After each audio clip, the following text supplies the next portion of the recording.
Outros fatores também precisam ser avaliados nesse pré-operatório, além do que a gente já falou. Como é que você trabalha em pacientes em idade fértil, Virginia? A gente às vezes esquece, né, de perguntar sobre a possibilidade de gravidez. Pois é, né? não pode esquecer, não a possibilidade de estar grávida.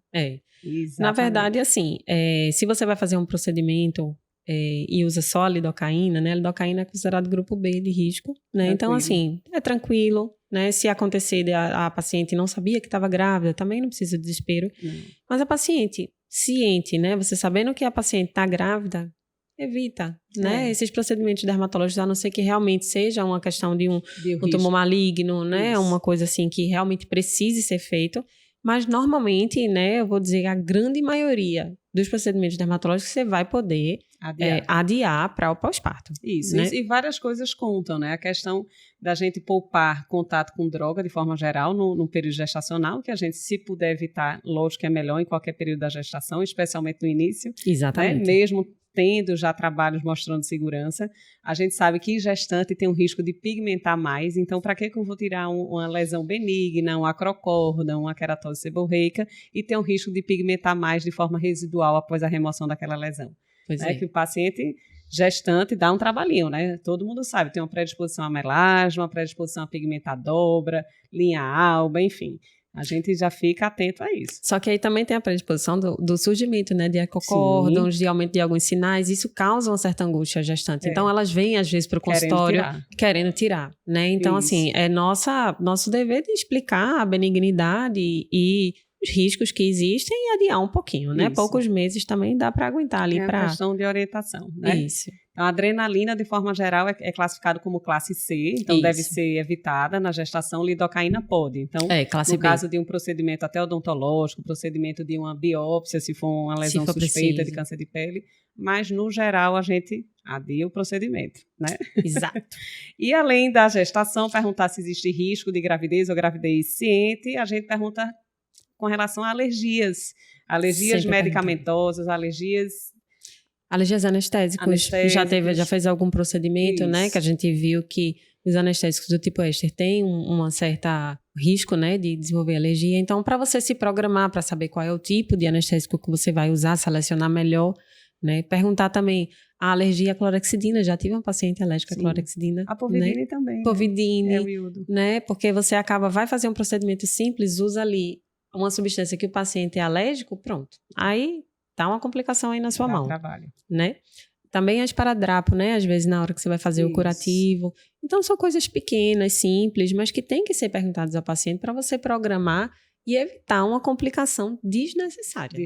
Essa complicação às vezes é na hora ou depois. E de medicação antibiótico, às vezes a gente vai indicar um antibiótico profilaxia, o paciente é alérgico a cefalosporinas. Aí você, na hora tem que pensar o que é que vai usar, substituir. Então não custa programar tudo, fazer essa anamnese de forma correta, perguntar o que é que usa e o que é que não pode usar, né? Por que motivos ele tem alergia. Alergia a látex também é uma coisa descrita, que nesse caso não invente de fazer em consultório, manda para o hospital com avaliação anestésica e preparo, né? Porque é muito difícil você ter um ambiente hospitalar realmente livre de látex. Então, se o paciente tem esse histórico bem estabelecido, manda para o hospital, ambiente hospitalar com anestesista e todo o preparo e o cuidado que esse ambiente requer, né? E também, quando a gente vai escolher cirurgias, especialmente eletivas e estéticas, a gente tem que também perguntar, né, Virginia, qual o perfil de cicatrização desses pacientes. Se ele já fez algum procedimento cirúrgico ou se já teve algum trauma antes que gerou alguma cicatriz, é importante demais a gente perguntar. E por que isso é relevante? Pois é. O mais importante é saber se o paciente tem história de queloide, né? Porque a chance de você fazendo um procedimento, fazer com que naquele local se desenvolva uma nova lesão, né, queloidiana, é grande, né? Então, você vai explicar para o paciente que, por exemplo, eu quero tirar um sinalzinho, uma coisa que é benigno e que está incomodando esteticamente. Aí você tira. E lá vem e ganha uma cicatriz queloidiana. Às vezes 3 vezes maior do que a lesão inicial, e né? Incomodando muito mais, né? Porque tem pruridos, tem paciente que se queixa muito, né? Prurido, dor, desestesia local, né? Na região, né? Do queloide. Então, saber o histórico do paciente é super importante, inclusive para você contraindicar uma cirurgia. Isso. Né? As duas coisas, tanto contraindicar ou se realmente a cirurgia for necessária, digamos assim, de uma remoção de uma neoplasia maligna. Que tem que fazer. E como a gente pode evitar uma evolução para um queloide, né? A gente infiltrar, fazer filmes de silicone, infiltrar, fazer radioterapia. Fazer infiltração de corticoide logo no pós-operatório, né? E aí você realmente tem que estar programado para fazer, né? Para realmente ajudar o paciente nessa cicatrização nesses casos que você não tem como suspender, né? Isso. Evitar vai ter que fazer o procedimento. Fazer o procedimento. Isso, mas é importante julgar e a gente chama atenção que tem paciente que fez uma cirurgia, a gente chama atenção para quem está em casa, na perna, sabe? Numa área bem acral, não tem um queloide, né? Lembrar que queloide costuma ocorrer numa área mais específica do corpo, que é o terço superior do tronco, pescoço, às vezes orelha. Então, não quer dizer que o paciente fez uma cirurgia, sei lá, no tornozelo, que ele necessariamente está garantido e não vai ter queloide no ombro, por exemplo. Né? A gente fica atento, então, também para a história familiar, ver se mulher, no caso, tem cicatriz de cesárea, já ver como é que foi o aspecto. Como é que cicatrizou. Como é que cicatrizou, está tranquilo, uma cirurgia mamária, enfim. A gente usa outros elementos para verificar esse risco e ir conversando com o paciente também. Isso, e sempre informar o paciente, mesmo que ele não tenha história, né? Principalmente se não fez alguma cirurgia ou se fez e foi nessas outras regiões que você falou, né? Membro inferior e tudo.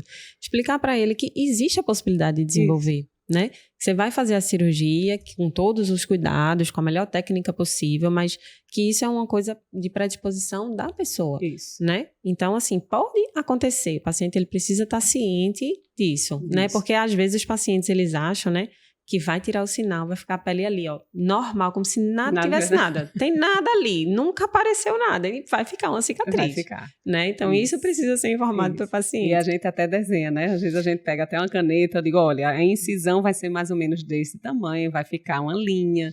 Então, tem que entender, você quer trocar esta lesão, eu digo que é igual o programa da Xuxa, sabe? Você quer trocar uma bicicleta por uma vassoura, né? Aquela coisa assim. Mas às vezes porque às vezes o paciente vem com uma lesão super pequena, que ao olho da maioria, ao olhar, né, da maioria dos pacientes é uma coisa benigna, que nem chama atenção, mas cada um que se inculca com uma coisa. Claro. E às vezes o resultado final pós-cirúrgico é muito pior. Então, tem que explicar, orientar o paciente para que ele não seja pego de surpresa e fique decepcionado com o resultado final, né? Isso aí. Que bom que você gostou desse vídeo. Se você se interessa por outros assuntos de dermatologia e gosta de acompanhar pequenos vídeos, vou te indicar esse aqui. Várias pessoas já assistiram e gostaram. Já se você quer acompanhar e aprofundar um pouco mais o tema discutido hoje, vou te indicar o podcast original. O vídeo de hoje é só um recorte deste tema. Então, acompanhe e espero você lá.